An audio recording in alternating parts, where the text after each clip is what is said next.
La veille de Noël, Fritz et Marie avaient hâte de déballer leurs cadeaux.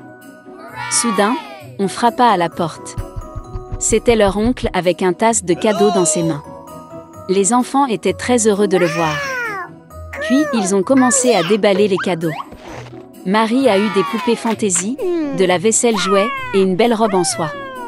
Fritz a également obtenu ce qu'il voulait, un cheval magnifique et un roi des souris. Marie a remarqué qu'il y avait un soldat sous l'arbre. C'était le casse-noisette, conçu pour croquer proprement les noix dures. La fille a vraiment aimé. Mais Fritz a dit que c'était son cadeau et a essayé de le prendre à sa sœur. Les enfants ont étiré le casse-noisette si loin qu'ils lui ont arraché le bras. Le jouet cassé est devenu inutile pour le garçon. Marie était très bouleversée et fondit en larmes. Mais mon oncle a pu réparer le soldat. La fille était heureuse et le serra doucement dans ses bras. La journée était très chargée, alors elle s'est vite fatiguée et s'est endormie juste sous l'arbre. Pendant son sommeil, Marie a entendu des sons étranges. Ils étaient comme des histoires de souris. La fille ouvrit les yeux. Les objets de la maison semblaient beaucoup plus gros qu'ils ne l'étaient. Et l'arbre sous lequel elle s'est endormie est devenu absolument gigantesque. Marie se rendit compte que ce n'étaient pas les objets qui avaient augmenté, mais qu'elle avait diminué. Soudain, le roi des souris avec son armée apparut devant les yeux de la jeune fille étonnée. Marie avait très peur et voulait s'enfuir. Mais les souris géantes l'ont arrêtée. Et puis un miracle s'est produit, le casse-noisette a sauté sur ses pieds et a attrapé la fille. Ils ont instantanément grimpé dans l'arbre jusqu'à la bibliothèque, et le long de celui-ci sont arrivés aux jouets de Fritz. Il y avait toute une collection de soldats de plomb. Casse-noisette a appelé à l'aide. Les soldats ont immédiatement sauté sur leurs pieds et ont couru après lui. Casse-noisette a pris le commandement de l'armée, et les soldats ont commencé à combattre l'armée du roi des souris. La bataille entre jouets et souris était féroce. Mais, malheureusement, il y avait trop de souris, et l'armée de Casse-noisette a commencé à subir la défaite. Marie a vu cela et a couru hors de sa cachette.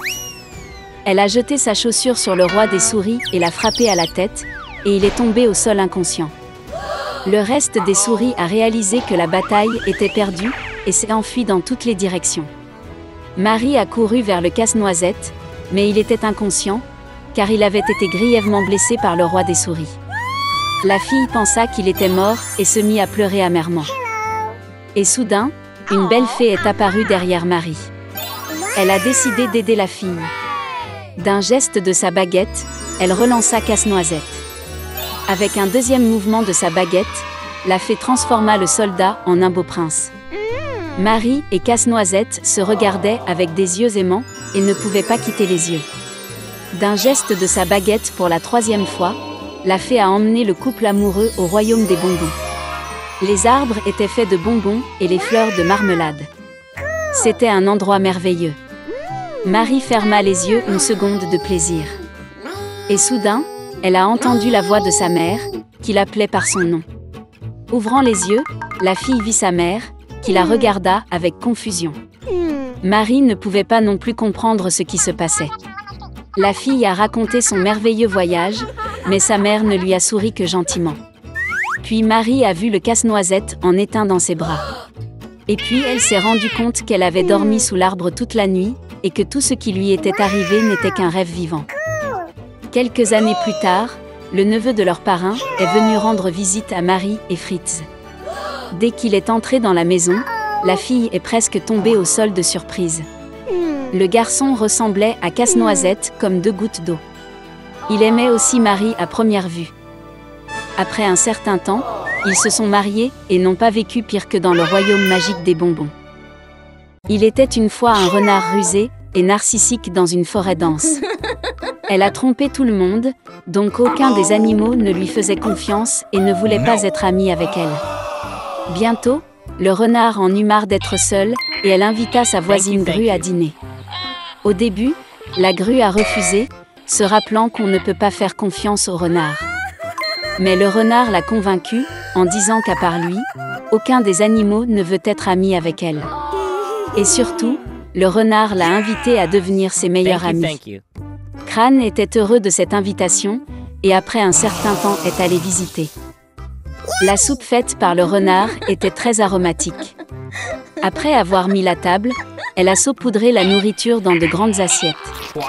Le renard invita la grue à table et se mit à manger sa soupe avec plaisir. Mais la grue ne pouvait pas le goûter dans un plat aussi plat.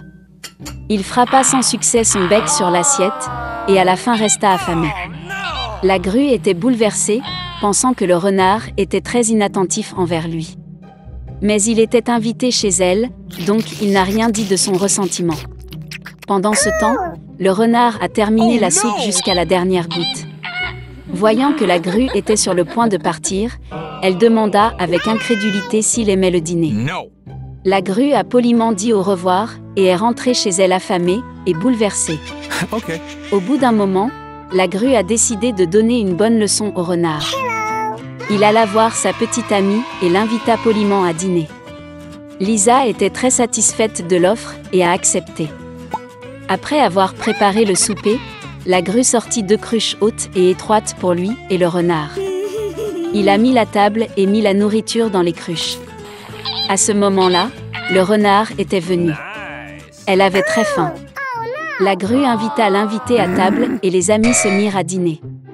Le renard a essayé de manger dans une cruche étroite, mais rien n'en est sorti, car le récipient était trop étroit.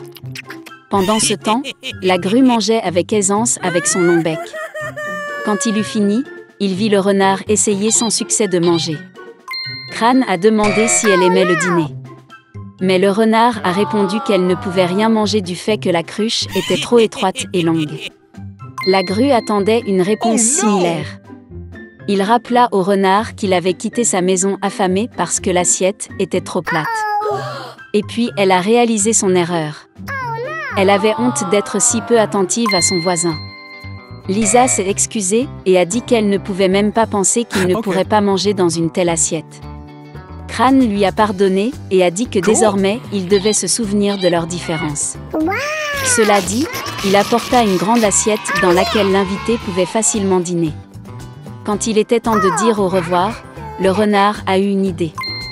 Elle a demandé à la grue d'emmener une de ses cruches chez lui pour qu'il puisse facilement dîner avec le renard. Okay. Le voisin a aimé cette idée. Il a félicité le renard, disant que si elle utilise sa ruse et son ingéniosité pour de bonnes actions, elle aura beaucoup d'amis. Le renard et la grue ont ri joyeusement. Depuis, ils sont les meilleurs amis. Après un certain temps, la grue est venue dire au revoir à son voisin avant de se diriger vers des terres plus chaudes. Resté seul, le renard s'est ennuyé. Mais elle n'a jamais oublié les mots de la grue. Depuis lors, le renard a cessé de ne penser qu'à elle-même et a trouvé de vrais amis parmi d'autres animaux de la forêt.